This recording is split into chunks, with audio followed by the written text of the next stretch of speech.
Termohon cukup. Dari pihak terkait ada? Silakan. Terima kasih Yang Mulia.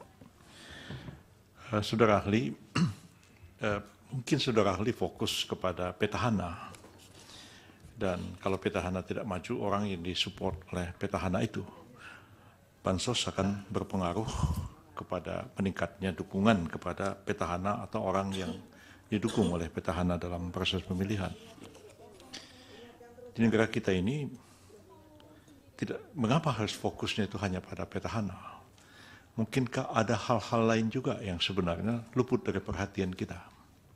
Sebagai satu contoh misalnya penyaluran dana desa. Dana desa itu 1 miliar per desa. Jumlah desa di negara kita ini 83.971 desa. Dan ada pendamping desa ya, yang langsung itu di bawah kontrol dari Menteri Urusan Desa. Apakah saudara ahli juga bisa melihat kaitannya misalnya Menteri Desa itu adalah adik dari saudara Muhaimin Iskandar. Kalau dikontekskan dengan Jokowi dengan Gibran, apakah tidak relevan mengaitkan Muhaimin Iskandar dengan adiknya yang Menteri Desa yang menguasai penyaluran dana desa ini? Mengapa hal ini luput dari perhatian? Terima kasih. Pak Hotman Paris mempertanyakan persoalan tadi, kalau tidak salah saya, kenapa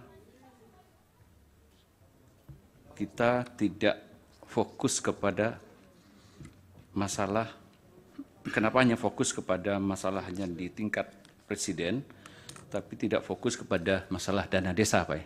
Pak, itu Prof. Yusril. Oh, Prof. Yusril ya. Ya. Oke. Ya, memang kami tidak punya data gitu, Prof. Yusril, sampai ke tingkat desa, karena kami tidak melakukan studi yang langsung ke data empiris di Indonesia, karena keterbatasan waktu dan dana juga. Kami hanya memang mencari hukum-hukum yang umum, yang universal, berlaku di seluruh negara tentang masalah ini. Apakah memang politisasi bansos ini bisa berdampak kepada voting behavior. Nah, kami tentu tidak memperhitungkan faktor-faktor kompleksitas di tingkat lokal. Tapi mungkin, nah di kita memang unik gitu loh.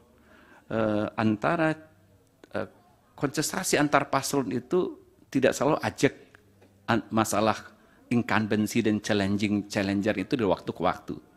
Nah, kita tahu loh, sekarang seperti yang Prof. Yusril katakan, ini Muhaimin adalah bagian dari pemerintahan, partainya gitu ya. Adiknya Menteri Desa, tapi dia berada dalam kubu untuk pilpres yang berseberangan. Nah, itu juga mungkin berlaku untuk yang lain. Gitu. Ada kepala daerah jika tidak ekuivalen dengan pasangan paslon 1, 2, 3. Nah, memang kalau kita mau studinya detail betul, kita harus mengkonsider data-data ke tingkat yang lebih lokal itu. Tapi saya tidak punya data itu, saya hanya punya data yang universal, menggambarkan fenomena ini. Nah, download Tribun X sekarang, menghadirkan lokal menjadi Indonesia.